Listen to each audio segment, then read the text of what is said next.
kita merasakan efeknya. Kita harus teruskan tradisi ini. Justru kalau menurut saya kita harus teruskan tradisi ini. Jadi itu.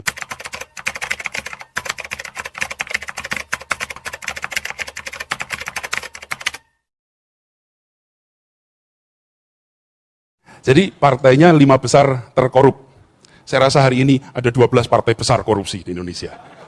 Semua partai Indonesia hari ini terkena yang namanya praktek korupsi. Dan kalau kita tarik di luar itu, kita masuk ke pemerintahan, kementerian mana yang bebas korupsi.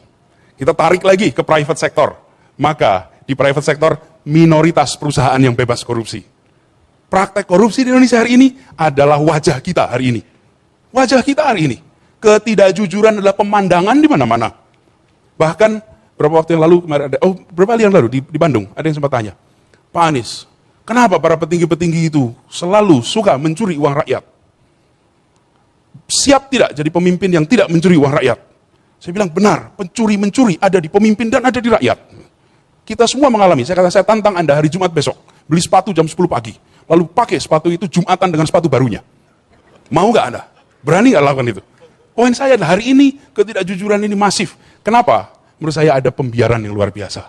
Ada pembiaran luar biasa. Yang membiarkan siapa? Kita semua. Karena itu kita di sini kumpul. Kenapa? Kita tidak mau membiarkan ini berjalan terus. Kita harus mulai hentikan ini. Jadi saya katakan, ya Partai Demokrat, partai-partai yang lain ada kader-kader yang korupsi. Tetapi konvensinya adalah proses benar untuk mencalonkan seorang presiden. Seseorang melewati fase dinilai. Dilihat track recordnya, dilihat apa yang sudah dikerjakannya, dilihat pikiran-pikirannya. Lalu dipilah dan dipilih. Baru dia menjadi calon presiden.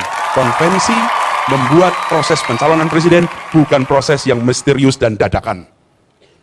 Pencalonan presiden prosesnya, termasuk saya di sini, diadili pula. Ditanyai, dan di mana-mana ditanyai. Menurut saya proses ini seharusnya dilakukan oleh semua partai politik di Indonesia. Sehingga rakyat punya hak untuk menentukan siapa yang menjadi calonnya. Kita bahkan menyaksikan, ada yang sudah jadi capres dan cawapres, nggak tahu asalnya dari mana. Tahu-tahu sudah jadi capres dan cawapres. Pertanyaan kita, what makes you capres dan cawapres? Dan ini yang dikerjakan Partai Demokrat adalah cara yang benar. Partainya tidak populer. Dan di situ kemudian saya harus memilih antara cari populer dan atau pilih langkah yang benar. Saya tidak cari popularitas, saya pilih langkah yang benar. Dan konsekuensinya panen kritik sana-sini, nggak masalah. Bukankah kita selama ini selalu takut, selalu kecewa menyaksikan pemimpin yang hanya mau populer, bukan?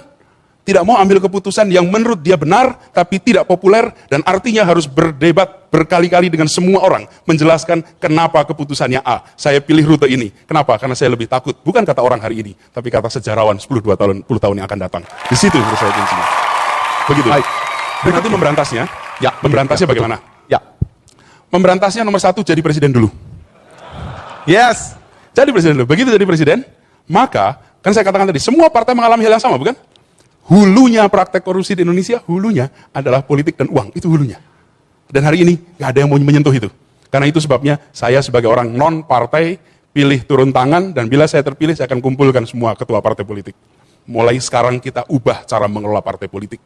Selama partai politik bekerja dengan cara seperti ini, maka sampai kapanpun ini menjadi generator korupsi Indonesia.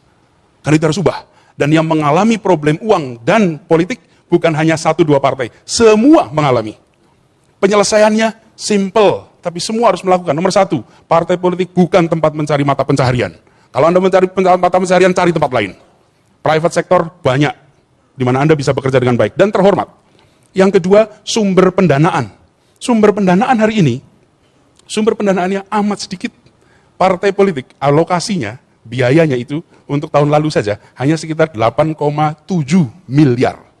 Bagaimana kita bisa berharap sebuah partai politik dengan 8,7 miliar bisa mengelola cabangnya di 500 lebih kabupaten kota? Tidak mungkin, impossible.